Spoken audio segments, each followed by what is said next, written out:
ফখরে বাঙ্গাল রহমতুল্লাহ আলাইহি এক নাস্তিকে কয়, ট্রেনে দেখা, কয় হুজুর সাধারণ মানুষে আর কত ধোঁকা দিবেন? বেঈমানে কয় কিরকম? কই যে মানুষ খুব বিশ্বাস করে আয় হুজুর একটা ফু দিন, আর আপনি কি একটা বাতাস দিলেন, এই বাতাস দিয়া মানুষে আর কত ধোঁকা দিবেন? আল্লাহর ওলি বলে, বাতাসে যে কিছু আছে তুমি বুঝো না? কয় না, ওই যে আমিও তো ফু দিলাম। কই কি হইল? আল্লাহর ওলি বলে, ফুতে কি হয় তুমি বুঝো না? কয় না, বুঝি না। বুঝাইবেন? হুজুর কয় বুঝাইতেছি তো। ফুতে কি হয় বুঝো না? কয় না, বুঝি না। কয় বাতাসে কি হয় বুঝো না? কয় না, বুঝি না। আল্লাহর ওলি কয়, তুমি বুঝবা কেমনে? তুমি তো যারর সন্তান, তোমার বাপের ঠিক নাই। ঠিক কওয়ার লাগে কই নাই, এখানে হেকমত আছে। যখনই আল্লাহর ওলি কইছে তোমার তো জন্মের ঠিক নাই, তখনই হের চেহারা লাল হয়ে গেছে। গালিটা সহজ না কঠিন? কঠিন না? চেহারা লাল হয়ে গেছে, বডিটা ফুলে গেছে, হাত মা ঘুরাইতেছে, ধরে লিব এখনই হুজুরে খেয়ে ফেলাইব। মানুষজন জমা হয়ে গেছে সব। মানুষজনকে কি হয়েছে হুজুর? কি হয়েছে না? হ্যাঁ সবাই থামাইতেছে, কি বিয়া কি হয়েছে? হুজুরের সাথে লাগছে। হুজুরে চিনো? কারে চিনমুনি পরে আগে আমার কি জাত গালি দিছে হুজুরে। হুজুর কি গালি দিচ্ছেন? হুজুরে কয় না বেশি কিছু কইছি না তো, আমি কইছি যারও সন্তান, জন্মের ঠিক নাই। কয় হুজুর একটু বেশি হয়ে গেছে। হুজুরে বলে, আমি তো গালি দিছি না, মূলত গালি দিয়ে তারে বুঝাইছি বাতাসে যে অ্যাকশন আছে। কয় কিরকম? কয় দেখেন, হ্যাঁ বলছে আমরা যে ফু দেই, বাতাস দেই, বাতাসে কি আছে এ বিশ্বাস হয় না, তো আমি তার একটা বাতাস ছাড়ছি। গালি এটা তো একটা বাতাস, আমি যে তারে কি মারছি? এই তোমার মারছি আমি? কয় না, মারে নাই। হুজুরে মারে নাই, কিন্তু আমি তার একটা বাতাস ছাড়ছি, নাপাক গালির বাতাস। এই নাপাক একটা গালির বাতাসে যদি তার চেহারা লাল হয়ে গেল, বডি ফুলে গেল, বডিতে এমন আসর করলো একটা বাতাসে যাইয়া, আল্লাহর কালাম পাক কালাম পইরা বাতাস দিলে যে আসর হয়, এটা তারে বুঝাইছি। কি বুঝেন? যেমন কুকুর তেমন হইছে না? হইছে না? 100 এজন্য বলতেছিলাম, যেই ঘরে কোরআন তিলাওয়াত হয় এই ঘরে রহমতের দরজা খোলা থাকে, রহমতের দরজা খোলা থাকে। ভাইয়েরা, যেই সমাজে মাদ্রাসার কদর, এই সমাজে রহমত নাজিল হয়, তাহলে আমাদের এলাকার জন্য যদি রহমত চাই, মাদ্রাসাকে ভালোবাসতে হবে। ঠিক কিনা? জোরে বলেন, আরো জোরে। মাদ্রাসার প্রতি বিদ্বেষ রাখা যাবে না, মাদ্রাসার প্রতি কোনো ধরনের খারাপ চিন্তা রাখা যাবে না। ছোট ছোট বাচ্চাগুলি ভুল হতেই পারে, এরা মানুষ, ফেরেশতা না, ভুল হতেই পারে। আমি যদি মাদ্রাসাকে দিল থেকে মহব্বত করি, তাহলে ভুল চোখে বললে আমি মাদ্রাসায় এসে যেভাবে সংশোধন হয় সেভাবে বলবো। রাস্তাঘাটে মাদ্রাসার বিরুদ্ধে কথা বলে বদনাম করব না। যদি করি তাহলে বোঝা গেল মাদ্রাসার সাথে আমার দুশ্মনী। আমার বদনামের কারণে যদি একজন মানুষ তার সন্তানকে মাদ্রাসা দেওয়া থেকে ফিরায় নেয়, না মাদ্রাসা দেওয়ার চিন্তা করছিলাম, দিমু না, মাদ্রাসার ছাত্র নাকি এমন করে, এই ছাত্ররা মাদ্রাসায় না আসার কারণে যে পরিমাণ দোষী তার বাপ মা, এর চেয়ে বেশি দোষী ওই সমাজের লোকটা। ঠিক কিনা? আমাদের সিলেটের নুরুদ্দিন ঘরপুরি রহমতুল্লাহি আলাইহি বহুত বড় আল্লাহর একজন ওলি ছিলেন। শনি মঙ্গলবারে হুজুরে পানি ফোড়া দিতেন, পানিতে ফু দিতেন, মানুষ বোতল নিয়ে আসতো, পানি ফোড়া নেওয়ার জন্য হাজার হাজার মানুষের লাইন ধরতো পানি ফোড়া নেওয়ার জন্য। হুজুরে পানি ফোড়া কেমন করে সবাই দিবেন? হুজুরে কাম করতেন কি কাম? এক কাম করতেন কি আজীব কাম। ইনি মাদ্রাসার সামনে বিশাল বড় একটা পুকুর, এই পুকুরের মাঝে ফু দিয়া হুজুর চলে যাইতেন। বুঝছেন অবস্থা? পুকুরে ফু দিয়া হুজুরে বলতেন পানি নাও। পুকুর থেকে মানুষ পানি নিত, পানিতে কাম হয়ে যাইত। লন্ডন থেকে হুজুরের এক ভক্ত আসছে, হুজুরের ভক্ত, কঠিন ভক্ত। কয় হুজুর আমি লন্ডন থেকে আপনার পাগল হয়ে আইছি, হুজুর একটু পানি ভরার লাগি। হুজুরে কয় পুকুরও ফু দিছি। কয় হুজুর পুকুরের এক কোনায় ফু দিছেন, আর এক কোনায় ফু গেল কেমনে? হুজুর কয় গেল কেমনে তোমার বুঝে আসে না? কয় হুজুর আমার একই নয় না। হুজুর একই নয়, কিন্তু ইতমিনানে কলব হয় না। হুজুর এই যে আমি একটু জগ লই আইছি, এই জগটার মধ্যে একটু ফু দেন, আমার খাস ভাবে একটা ফু দেন। হুজুর কয় তুমি খাস ভাবে ফু নিবা? ঠিক আছে, জগ ভালো করে ধরো। হুজুরে কন না সুবহানাল্লাহ। কাচের জগ, কাচের জগ। আমাদের উস্তাদরা পাশে ছিলেন, যারা নিজের চোখে দেখছেন। হুজুর বলতেছেন জগ দুই হাতে ধরো, দুই হাতে ধরো, ভালো করে ধরো, আমি ফু দিতেছি। এই লোক কাচের জগটা এভাবে ধরছে, আর আল্লাহর ওলি আস্তে যায় খালি পানিতে ফু দিছেন। ফু দেওয়া মাত্রই কাচের জগ টাস টাস করে কাচগুলা ভাঙ্গিয়া পানি মাটিতে পড়ে গেছে, চুরমার হয়ে গেছে কাচের জগ। আল্লাহর কোরআনের আসর আসেনি না নাই? জোরে বলেন। ওয়ানুনাজ্জিলু মিনাল কুরআনি মা হুয়া শিফাউন ওয়া রাহমা ওয়া রাহমাতুল লিল মুমিনিন। এই মানুষটা আর মানুষের কোনো আকৃতি নাই, নাক মুখ চোখ তার চেনা যায় না, কয়লার টুকরার মতো হয়ে গেছে রে। জাহান্নামের আগুনে জ্বলতে জ্বলতে কয়লার টুকরার মতো হয়ে গেছে। আল্লাহ পাক রব্বুল আলামিন কুদরতি হাতের মধ্যে তারা উঠাবেন, উঠে আল্লাহ পাক বলবেন, বান্দারে কেন আমাকে তুমি ডাকতেছো? জাহান্নাম তো আমাকে ডাকার জায়গা নয়, আমাকে ডাকার জায়গা ছিল দুনিয়ার জগৎ। দুনিয়াতে একবার যদি আমাকে ডাক দিতে ৭০ বার আমি জবাব দিতাম। যেরকম সুবহানাল্লাহ। তাহলে বলুন তো, আমল করার জায়গা মরার পরেই না মরার আগে? এ ভাই খেয়াল করে শোনো, আল্লাহ পাক রব্বুল আলামিন বলবে, বান্দা কেন ডাকো একটু বলো। তখন বলবে, মালিক, ও মালিক, দুনিয়াতে আমি আমল করতে পারি নাই, আমলের মধ্যে আমার অনেক ঘাটতি, কিন্তু মালিক উলামায়ে কেরামের জবানে শুনেছি তোমার নাম রহমান, তোমার নাম হলো রহিম। আল্লাহ রহমান নামের খাতিরে একটু রহম করবানি, রহিম নামের খাতিরে মায়া করবানি। আল্লাহ পাক রব্বুল আলামিন তখন তারে আবে হায়াতের পানি দিয়ে ধুইয়া মানুষের আকৃতি আনবেন। রব্বুল আলামিন বলবে, একটু দয়া করার কথা বলছো, করব, কি চাও তুমি বলো। কয়, আল্লাহ আমাকে তুমি জাহান্নামের নিচে ফেলায় রাখছো, দয়া করে যদি একটু উপরে উঠাইতা, একটু যদি তুমি জাহান্নামের উপরে দরজার কাছে রেখে দিতা গো। ও মালিক তুমি তো পারো, তোমার নাম রহমান। আল্লাহ পাক রব্বুল আলামিন তখন বলবে, বান্দা ঠিক আছে, আমি তোমার উপরে রহম করলাম, কথা আমি রাখলাম, কিন্তু ওয়াদা করো, ওয়াদা করো এরপরে আর তুমি কিছু চাইবা না। কই না গো মালিক, আমি আর কিছু চাইবো না। জাহান্নামের দরজার পাশে এনে আল্লাহ তারে রেখে দিবেন। কিছুক্ষণ পরে আবার আল্লাহকে ডাক শুরু করবে, ইয়া হান্নান, ইয়া মান্নান কয়া আবার ডাক শুরু করলো। বান্দা কি হয়েছে, আবার কেন ডাক দিয়েছো? কইব, মালিক আমাকে যেই জায়গায় তুমি রেখে দিয়েছো এই জায়গাটা জাহান্নামের দরজার পাশ। আল্লাহ তুমি আমারে যেইখানে রাখছো এটা জাহান্নামের দরজার পাশ। এই জায়গাটা যেমন দরজার পাশ, ওই জায়গাটাও দরজার পাশ। আল্লাহ তুমি যদি আমাকে দয়া করে এই পাশে না রেখে ওই পাশে রেখে দিতা। তোমার নাম তো রহমান, তোমার নাম তো রহিম। বলুন তো, আপনারা বুঝে থাকলে বলুন, দরজার এই পাশ ওই পাশ বেশ কম আসেনি না নাই? আরো জোরে। এই পাশ হলো জাহান্নামের ভিতর, আর সে এখন যে পাশে যাইতে চায় এটা জাহান্নামের বাহির। সেই কথা কয় না আল্লাহ আমারে জাহান্নামের বাহিরে দিয়া দেও, এই কথা কয় না, না কয়ে বুদ্ধি করে কয়, আল্লাহ আমারে যেখানে রাখছো এটা তো দরজার পাশ, তো এই পাশে না রাখকে আমার ওই পাশে রেখে দাও। আল্লাহ পাক রব্বুল আলামিন তখন বলবে, বান্দা তুই না ওয়াদা করেছিলি আর কিছু চাইবি না? কয়, মালিক আমি তোমার দয়ার কাঙ্গাল, আমি তোমার মায়ার কাঙ্গাল। আল্লাহ তুমি তো দয়া করলে কারো কাছে তোমার জবাব দেওয়া লাগবে না। রব্বুল আলামিন তখন বলবে, বান্দারে ঠিক আছে তোর কথা আমি রাখলাম, দরজার ওই পাশেই রেখে দিলাম, কিন্তু ওই পাশটা তো জাহান্নামের বাহির। বুদ্ধি করে তুই কথা বলছো নে, আমি তোর কথা রাখলাম, কিন্তু ওয়াদা কর এরপরে আর কিছু চাইবা না, এরপরে আর কিছু। কয়, মালিক ওয়াদা করলাম আর কিছুই চাইমু না, কিছুই চাইমু না। আল্লাহ পাকের কাছে দ্বিতীয়বার ওয়াদা করলো।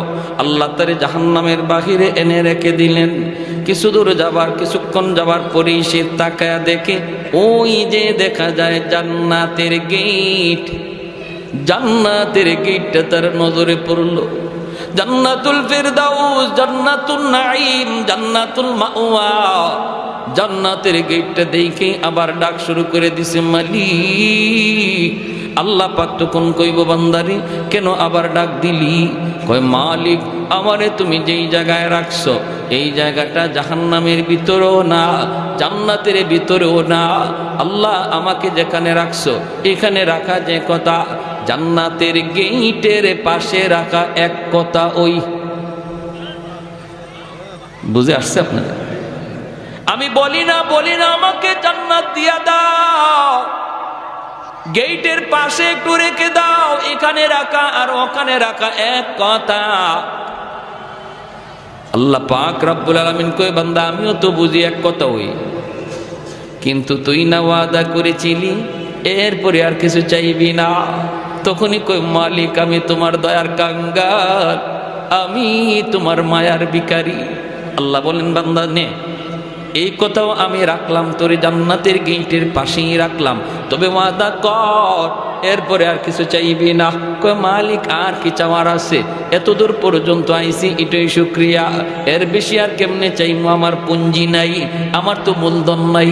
আল্লাহ বললেন, ঠিক আছে, ইয়াদ রাখিস, জান্নাতের গেটের পাশে এনে যখন আল্লাহ রেখে দিলেন, এইবার সে জান্নাতের ভিতরটা দেখার জন্য পাগল, একটু ছিদ্র তালাশ করে, ছিদ্র দিয়া জান্নাতের ভিতরটা একটু দেখবে। আল্লাহ পাক রব্বুল আলামিনের মানসা হলো তারে আল্লাহ পাক জান্নাতের ভিতর দেখাবে। এরে যুবক, আজকে কোন নেশায় পড়ে তুমি এত পাগল হইছো? কোন পাগলে তোমারে পাইছে? কোন শান্তির আশায় তুমি দৌড়াইতেছো? কোন মজা পাইয়া বেঈমানদের ষড়যন্ত্রে পা দিয়ে দিছো? জান্নাতের যে শান্তি আর নিয়ামত আর আনন্দ,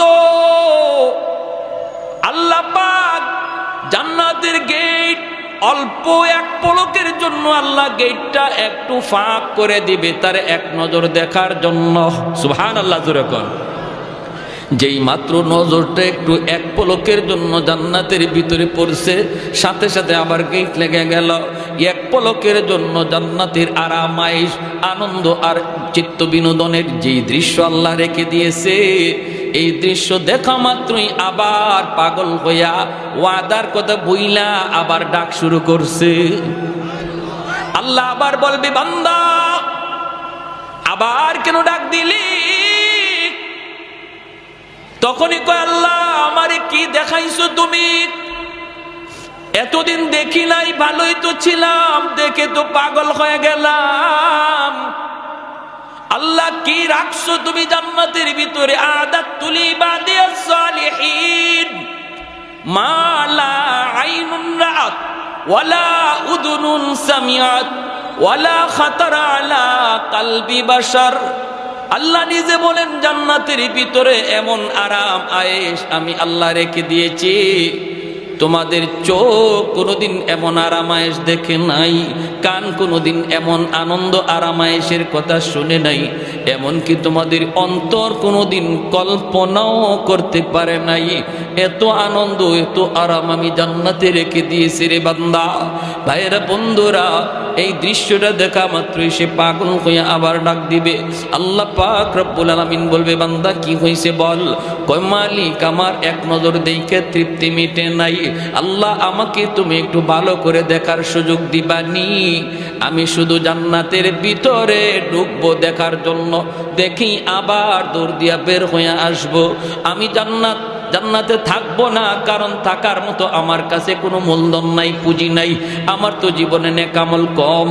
আল্লাহ আমি তো আমল করতে পারি নাই, কিন্তু অন্তরের মধ্যে ঈমান রয়েছে। নবী বলেন, লা ইয়াদখুলুন নারা আহাদুন ফি কলবিহি মিসকালু হাববাতি খারদালিম মিন ঈমান। ঈমানের সরিষা পরিমাণ দানাও যার অন্তরে থাকবে, আল্লাহ তারও চিরকাল জাহান্নামে জ্বালাবে না। জোরে কোন সুবহানাল্লাহ। আল্লাহ পাক রব্বুল আলামিন কইব, বান্দা এবার তুই নিজে বল কতবার তুই ওয়াদা করলি আর কতবার ভাঙলি রে? তখনও কইব, মালিক আমি তোমার দয়ার কাঙ্গাল, আমি তোমার মায়ার কাঙ্গাল। আল্লাহ পাক তখনও তার উপরে দয়া করবে। কেন দয়া করবে না? কারণ আল্লাহর মানসাই হলো তারে জান্নাত দেওয়া। সর্বশেষ জান্নাতি, এরপরে কোন লোককে আল্লাহ আর জান্নাতে দিবে না। সেই সর্বশেষ জান্নাতের দরজা আল্লাহ সিলগানা মারবে, আর কোনো মানুষ জান্নাতে ঢুকতে পারবে না। এই মানুষটার আল্লাহ বলবে, যা দিলাম তোরে জান্নাত দেখার, কিন্তু সময় কত দূর, আল্লাহ ঢুকমু আর বের হয়ে আসবে। আল্লাহ পাক এই কথার মধ্যে ওয়াদা সিনি, ওয়াদা ওয়াদা ওয়াদা 100% বলে আগের মতোই না, নতুন করে না, আগের মতো না, আগের মতো না, এই ওয়াদা আমি ভাঙবো না, ঢুকবো আর বের হয়ে আসবো। আল্লাহ বলতেছেন বারবার, শোন ভালো করে বল, আগের মতো নাকি পাকা পোক্তা? কয় পাকা পোক্তা। আল্লাহ আগের মতো হবে না। এইবার আল্লাহ পাক বললেন, ঠিক আছে ঢুকবি আর বের হয়ে আসবি, দেরি করবি না। যেই মাত্র আল্লাহ পাক জান্নাতের গেটটা একটু খুলে দিবেন তার জান্নাত দেখার জন্য, মায়ার নবী হাদিস শরীফের ভিতরে বলেন, এই লোকটা তখন 16ই ডিসেম্বরে দৌড় প্রতিযোগিতায় যেমন বাচ্চারা দৌড় দেয় কোমর একদম শক্ত কইরা, সেও এরকম প্রস্তুতি নিবে দৌড় দেওয়ার জন্য। গেটটা খোলা মাত্র এমন একটা দৌড় দিছে, আর পিছনের দিকে আর ফিরে তাকায় না, শুধু ভিতরে ঢুকে দেখা দেখি বন্ধ, খালি ভিতরে ঢুকি। ওর মনে ইচ্ছা হইল আগে ভিতরে ঢুকি, বের হতে যেন সময় লাগে, দেখমু পরে, আগে ভিতরে ঢুকি, যদি আল্লাহ বের হ বাইরে বার সময় খালি দেখমু। এমন দৌড়, আর পিছনে তাকায় না। আল্লাহ পাক দিছে ধমক, এই বান্দা থাম। ধমক খাইয়ে থামছে। আল্লাহ পাক কয়, কি রে, এটাই ওয়াদা ছিল? এটাই কি তোমার সাথে কথা ছিল? বের হও। যখনই আল্লাহ বলছে বের হও, তখনই মাথাটা নিচের দিকে দিয়া অনুতপ্ত হইয়া অনুশোচনার সাথে কই, মালিক তুমি আমাকে বুঝি জান্নাত থেকে বের করে দিবা? আল্লাহ পাক কয়, আমি কেন বের করব? তুই তো নিজেই বললি জান্নাতে ঢুকবি আর বের হয়ে আসবি। কোন মালিক, তুমি যদি আমাকে জান্নাত থেকে বের করে দাও গো, তাহলে তোমার ওয়াদা ভাঙ্গা হবে। আল্লাহরে কয়, কথা বুঝছেন? আমারে যদি এখন তুমি জান্নাত থেকে বের করে দেও, তোমার ওয়াদা ভাঙ্গা হবে। আল্লাহ পাক কইলি কি তুই? আমি তোর সাথে কখন ওয়াদা করলাম? এতক্ষণ পর্যন্ত শুধু ওয়াদা করলি তুই, আর ভাঙলেও তুই। এখন আমি তোর সাথে কখন ওয়াদা করলাম? কয় মালিক, আমার সাথে ওয়াদা করো নাই, কিন্তু মুমিনদের সাথে কোরআনে ওয়াদা করেছো। আমি উলামায়ে কেরামের জবানে শুনছি, আল্লাহ তুমি যারে একবার জান্নাত দাও, এই জান্নাত থেকে আর তুমি বের করো না, এটা তোমার ওয়াদা নি। আল্লাহ পাক কই, হয় এটা তো আমার ওয়াদা ঠিকই আছে। কই যদি ওয়াদা ঠিক থাকে, আমি তো কোনো না কোনো শুরুতে বুদ্ধি করে হোক আর চালাকি করে হোক ঢুকে গেছি। আমি তো জান্নাতে ঢুকে পড়েছি, বুদ্ধি করে হোক আর চালাকি করে হোক জান্নাতে ঢুকে পড়েছি। এখন যদি তুমি আমাকে বের করে দেও, তোমার ওয়াদা খেলাফি হয়। রব্বুল আলামিন তখন কুদরতি মুস্কি হাসলেন। সুবহানাল্লাহ, জোরে কর, আর একটু জোরে কর না সুবহানাল্লাহ। আল্লাহ কুদরতি মুস্কি হাসা কই, বান্দারে চালাকিটা তো কম করলি না। মনে হয় বাঙালি, চালাকিটা তো কম করলি না।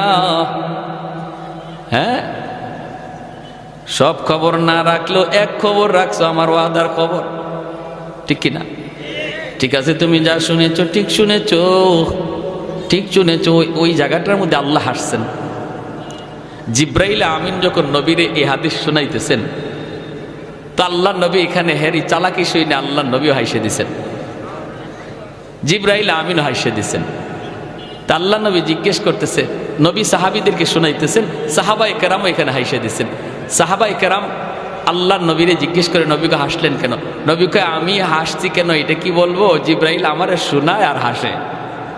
জিব্রাইল হাসছে। আমি জিব্রাইলকে জিজ্ঞেস করেছিলাম, ভাই জিব্রাইল আপনি হাসলেন কেন? জিব্রাইল কয়, নবীকে আমি হাসবো না, আল্লাহ নিজেই হাসে দিছে। হের কথা শুনে আল্লাহ নিজেই হাসে দিছে। এজন্য এই হাদিস আমাদেরকে আমাদের উস্তাদরা পড়াইছেন, আমিও আপনাদেরকে শোনাইলাম। এই জায়গাতে আইসা সবারই একটু মুচকি হাসি বের হয়। আর এই হাসিটা এমন এক সুন্নত, সাহাবায়ে কেরামের সুন্নত, নবীর সুন্নত, জিব্রাইলের সুন্নত, আল্লাহর সুন্নত। সুবহানাল্লাহ। কিয়ামত পর্যন্ত আমার নবীর এই হাসিটা জারি থাকবে। এজন্য হাদিসের পরিভাষায় এই হাদিসটাকে হাদিসে মুসালসাল বিদ্দেহেক বলা হয়। এজন্য বলছিলাম হাসি আনন্দ ইসলামে আছে, নবীজিও কৌতুক করেছেন। এরপরে ঘটনাটা কি হয়েছে তার সাথে আমি পরে বলতেছি, শুধু একটু কথা বলে নেই। নবীজি একবার সাহাবাই কেরামদেরকে নিয়ে এরকমভাবে গুল হয়ে বসছেন, আর নবী বলতেছেন, সাহাবিরা শোনো, খেজুর তো মাঝখানে আছে, খেজুর খাবা ভালো কথা, কিন্তু ফাঁকে আমার কিছু কথা শুনো, দিনই আলোচনা, খেজুরও খাও, দিনের কথাও শোনো। সাহাবা একরাম গুল হইয়া বসছেন, নবীজির পাশেই বসছেন নবীজির দামান, আমাদের সিলেটি ভাষায় কয় দামান, আপনারা বলেন মেয়ের জামাই, ঠিক না, জামাতা। কিনি কে? হযরত আলী রাদিয়াল্লাহু তাআলা আনহু। 4 খলিফার মধ্যে প্রথম 2 খলিফা নবীর কি হন? শ্বশুর। জিগাও নে, খেলোয়াড়ের নাম যুবকরা সবার আগে কইব, কিন্তু এই জিনিসের খবর নাই। 4 খলিফা, প্রথম 2 খলিফা নবীর কি হন?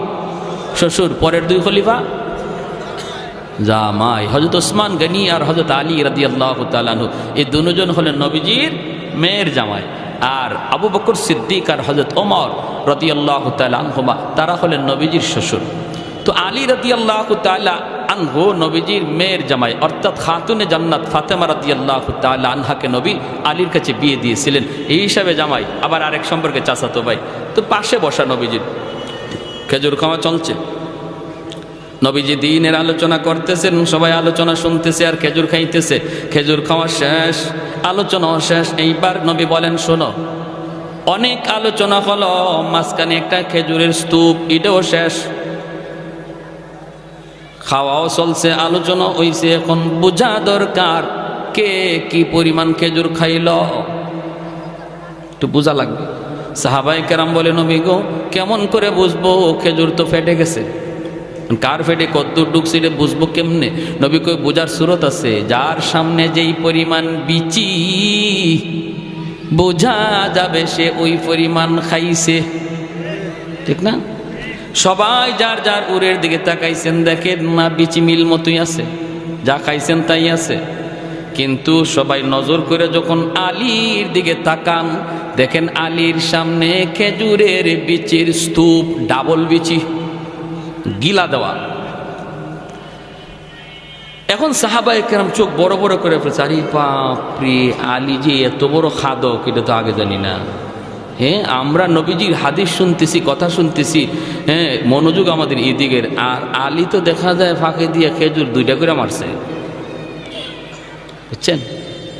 এখন হযরত আলী রাদিয়াল্লাহু তাআলা উনি নিজের উড়ে তাকাইছেন, নিজের দিকে তাকায় উনি বেকুব বনে গেছে, ইন্না লিল্লাহ, আমার সামনে এত বিচি কি, আমি তো এত খেজুর খাই নাই, আমার সামনে এত বিচি। আর সবাই ওনার দিকে তাকাইতেছে, চোখ বড় বড় করে, উনি পড়ে গেছে শরমের মধ্যে, লজ্জায়। কিছু মানুষ আছে দেখবেন, আপনি যত কথাই কন, কথা কইবেন আপনি কন, কিন্তু হের খানা বন্ধ নাই, ঠিক না? আর কিছু মানুষ আছে কথা কওয়ার সময় যদি, খানা খাওয়ার সময় যদি কথা কয়, হ্যাঁ, হাতে খানা প্লেটের মধ্যে হাত রেখে বয়ে দেয়, খাইতেই পারে না। আর মাশাআল্লাহ কেউ আছে মেশিন চলছে, তুমি যত গল্পই করো মেশিন চলবো, ঠিক কিনা? ওই অবস্থায় আল্লাহর নবী, রহমতের নবীও তাকাইছেন, সবাই তাকাইছে আলীর দিকে। আলী চিন্তায় পড়ে গেছেন যে আমি তো এত খেজুর খাই নাই, বিচি আসলো কোত্থেকে?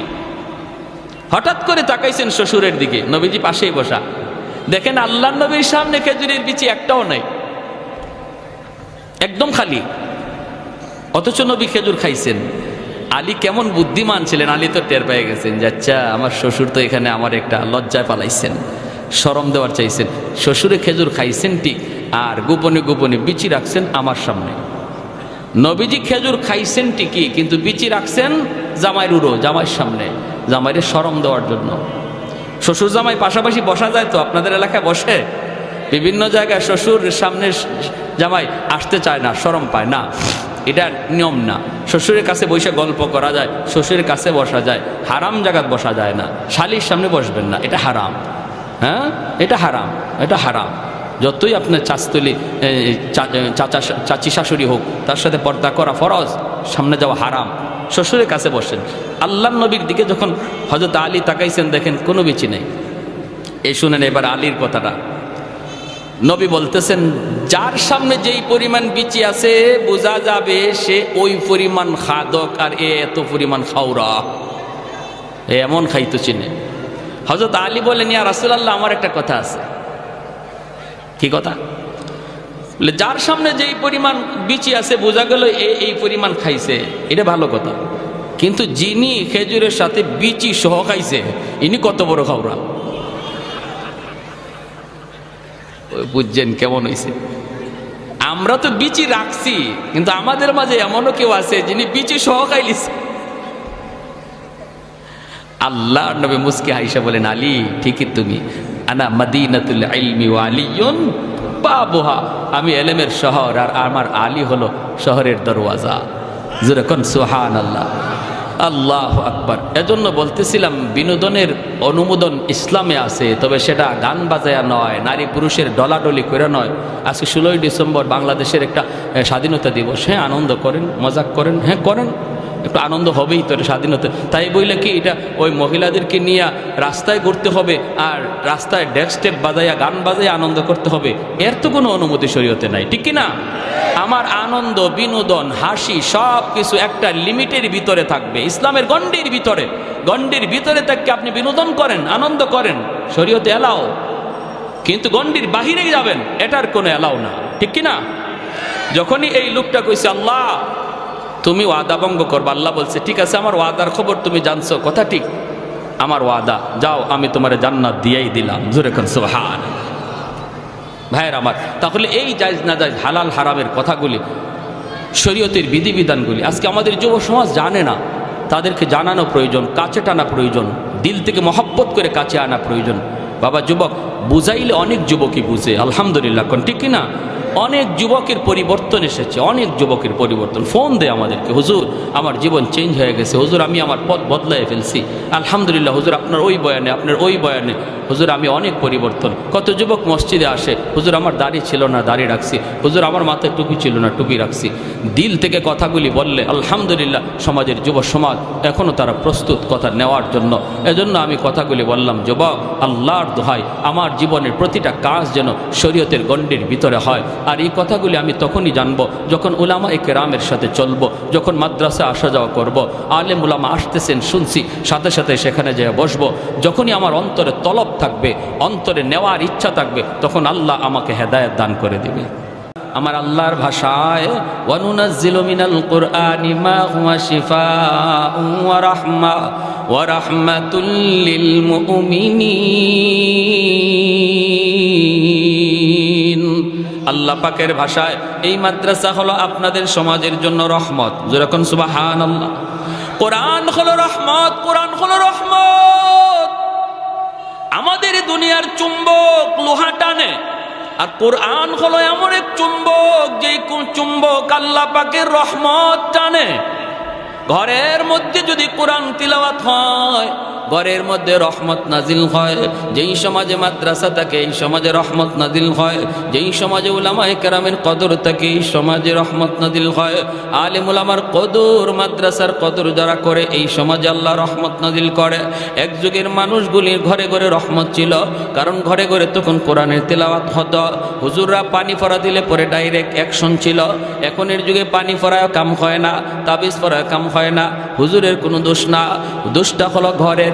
যেই ঘরে কোরআন তেলাওয়াত হয়, এই ঘরে রহমতের দরজা খোলা থাকে। যেই ঘরে কোরআন তেলাওয়াত হয় না, গান বাজনা চলে, টেলিভিশন চলে, নাটক সিনেমা চলে, খেলাধুলা চলে, এই ঘরে গজবের দরজা খোলা থাকে, রহমতের দরজা বন্ধ। মুসলমানের ঘরে প্রতিদিন টেলিভিশন অন করা হয়, টেলিভিশন চালু করা হয়, কিন্তু প্রতিদিন কোরআন চালু করা হয় না, ঠিক কিনা জোরে বলেন? আল্লাহর কোরআনের গিলাফটা পর্যন্ত মুসলমানের ঘরে পাওয়া যায় না।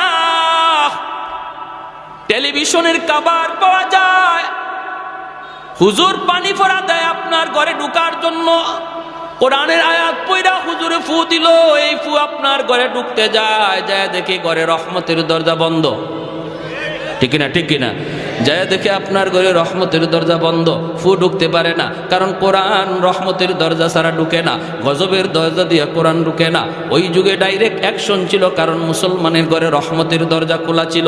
বর্তমান যুগে রহমতের দরজা আমরা বন্ধ রাখছি, গজবের দরজা খোলা রাখছি। হুজুর কোরআন পড়ে ফু দেয়, কিন্তু ফুতে অ্যাকশন হয় না।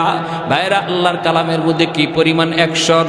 আমাদের সিলেটের নুরুদ্দিন ঘরপুরি রহমতুল্লাহি আলাইহি বহুত বড় আল্লাহর একজন ওলি ছিলেন। শনি মঙ্গলবারে হুজুরে পানি ফোড়া দিতেন, পানিতে ফু দিতেন, মানুষ বোতল নিয়ে আসতো পানি ফোড়া নেওয়ার জন্য। হাজার হাজার মানুষের লাইন ধরতো পানি ফোড়া নেওয়ার জন্য।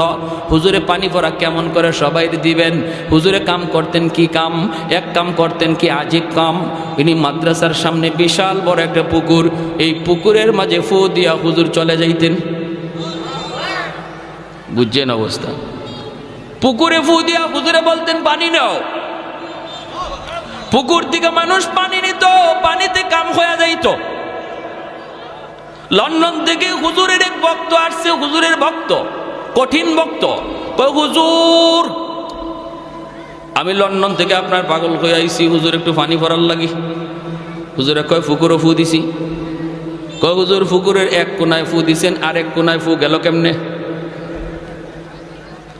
হুজুর কয় গেল কেমনে তোমার বুঝে আসে না? কয় হুজুর, আমার একই নয় না।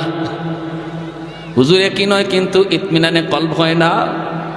হুজুর, এই যে আমি একটু জগ লই আইছি, এই জগটার মধ্যে একটু ফু দেন, আমার খাস ভাবে একটা ফু দেন।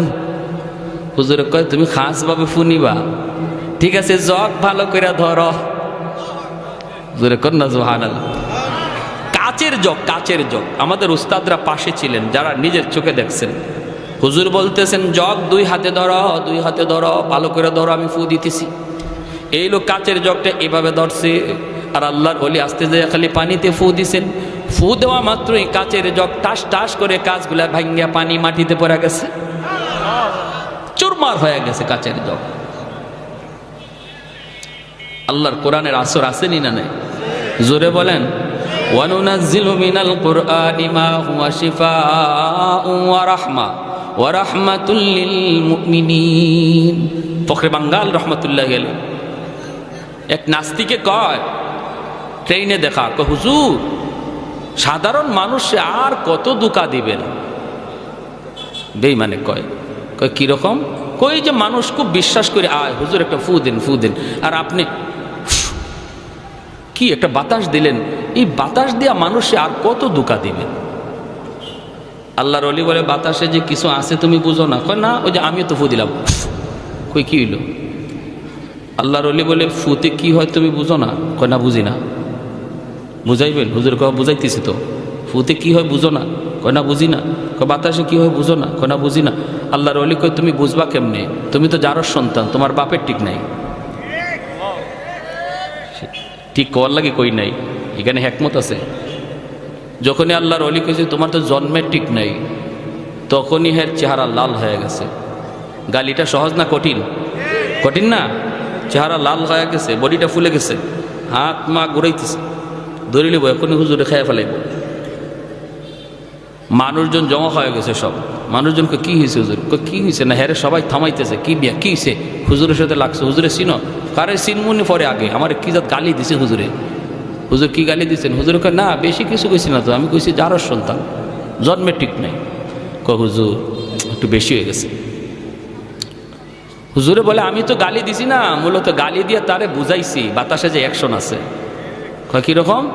কয় দেখেন, হ্যাঁ বলছে আমরা যে ফু দেই, বাতাস দেই, বাতাসে কি আছে এ বিশ্বাস হয় না, তো আমি তার একটা বাতাস ছাড়ছি। গালি এটা তো একটা বাতাস, আমি যে তারে কি মারছি? এই তোমার মারছি আমি? কয় না, মারে নাই। হুজুরে মারে নাই, মারে নাই, কিন্তু আমি তার একটা বাতাস ছাড়ছি, নাপাক গালির বাতাস। এই নাপাক একটা গালির বাতাসে যদি তার চেহারা লাল হয়ে গেল, বডি ফুলে গেল, বডিতে এমন আসর করলো একটা বাতাসে যাইয়া, আল্লাহর কালাম পাক পাক কালাম পইরা বাতাস দিলে যে আসর হয়, এটা তারে বুঝাইছি। কি বুঝেন? যেমন কুকুর তেমন হইছে না? হইছে না? 100-100। এজন্য বলতেছিলাম, যেই ঘরে কোরআন তিলাওয়াত হয় এই ঘরে রহমতের দরজা খোলা থাকে, রহমতের দরজা খোলা থাকে। ভাইয়েরা, যেই সমাজে মাদ্রাসার কদর, এই সমাজে রহমত নাজিল হয়, তাহলে আমাদের এলাকার জন্য যদি রহমত চাই, মাদ্রাসাকে ভালোবাসতে হবে। ঠিক কিনা? জোরে বলেন, আরো জোরে। মাদ্রাসার প্রতি বিদ্বেষ রাখা যাবে না, মাদ্রাসার প্রতি কোনো ধরনের খারাপ চিন্তা রাখা যাবে না।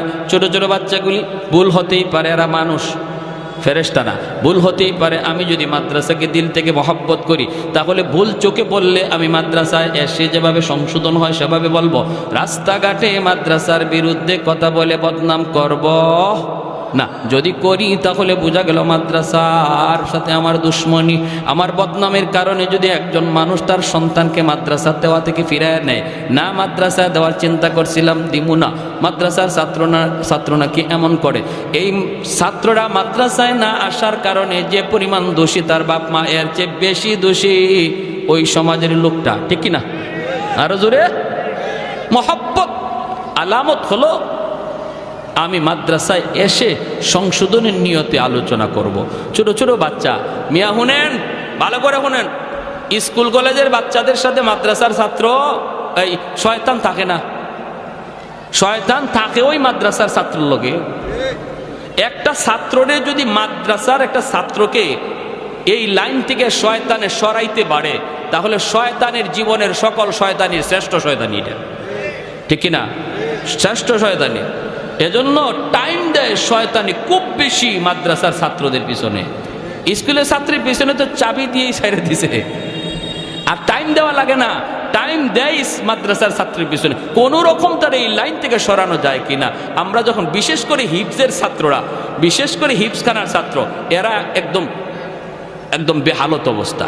আমরা তো হিফজে পড়ছি না, জামাতে পড়ছি। যখনই মাদ্রাসার নামাজের টাইম হতো, হিফজের ছাত্ররা মসজিদে আসতো, তখন আমরা জামাতের ছাত্ররা ওদেরকে সাইড দিতাম আর বলতাম ইয়াজুজ মাজুজ আসতেছে। কারে ঘুষি দিব, কারে কোন দিকে হালাইব লাথি দিয়া, কোন গাছের ডাল ছিঁড়বো, এটা হিসাব নাই। কারণ এতক্ষণ পর্যন্ত আসিল একটা বন্দির ভিতরে, পারছে না, শয়তানে আঙ্গুল দিয়েও পারছে না, কারণ হুজুরে বেদ সামনে। আর এখন একটু সুযোগ পাইছে, এজন্য আসতেছে, এজন্য আসতেছে। একদিন আমি সিলেট এক মাদ্রাসায় পড়ি, যখন ওই পিছনে নামাজে দাঁড়াইছে আর হিফজের ছাত্ররা পিছনে কিলাকিলি ঘুষাঘুষি শুরু করে দিছে।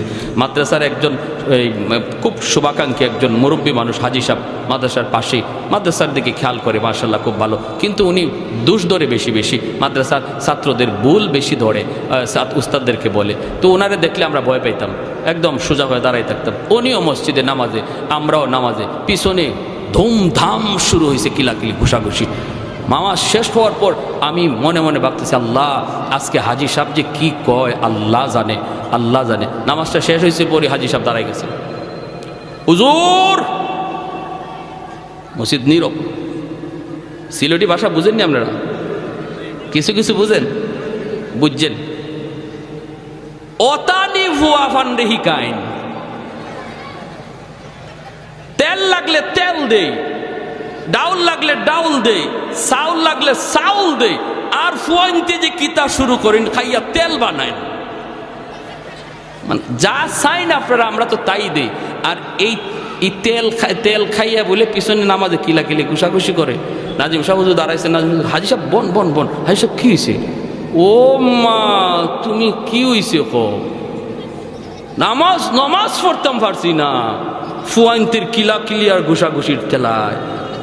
হুজুরে কয়, হাজি সাহেব হনুকাতে হনুকা ফুয়া ফানে পিছনে ঘুষাঘুষি কইরে তো আমার আপনারে নামাজ পড়ার সুযোগ করে দিছে। অতা খেতাম আপনি বলে যে অত তো শয়তান আইবার লইছিল আমার আপনার দ্বারো, আইয়া আমারে আপনারে কিলাকিলি লাগাইতো, ফুয়া ফানে পিছনে শয়তানরে আটকায় রাখছে, নইলে তো আমি আপনি কিলাকিলি লাগাই দিতাম। কই ওটা হাদিস তো হুজুর আগে শুনছি না, তে তো বালা, তে তো বালা, তে তো ফুয়াইনতে বালা কাম করছো। বুড়া মানুষ, আমি কি কিলঘুষি লইতে পারতাম নি? এই অবস্থা। এজন্য বলি, ছোট ছোট বাচ্চারা একটু এদিক সেদিক নড়াচড়া হরকত করব, এগুলা মায়ার দৃষ্টিতে দেখবেন, মায়ার দৃষ্টিতে। কারণ এরা জেনতেন কোনো মানুষ না, আল্লাহর পছন্দকৃত, আল্লাহর বাছাইকৃত, আল্লাহ বাছাই করে আনছেন। এই সিনার মধ্যে আল্লাহর কালাম আমানত থাকবে। মায়া করে ডাক দেবেন, বাবা এদিকে আসো, নেসাদজি এদিকে আসো, মুন্সি সাহেব এদিকে আসো, নাম ধরেও না, আল্লাহ সবাইকে বুঝার এবং আমল করার তৌফিক দান করুন। যা কিছু শুনলাম, বিচ্ছিন্ন কিছু কথা বললাম, আল্লাহ সবাইকে আমল করার তৌফিক দান করুন। ওয়া আখির দাওয়ানা